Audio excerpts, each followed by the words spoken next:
कौन पतवाया तर चाकर कौन पतवा पातर पातर कौन पतवा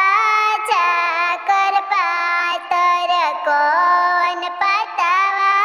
चाकर पातर अरे माई जाई पतवा चिठिया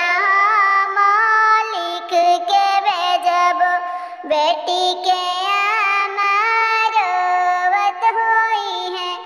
आरे माई जाई पतवा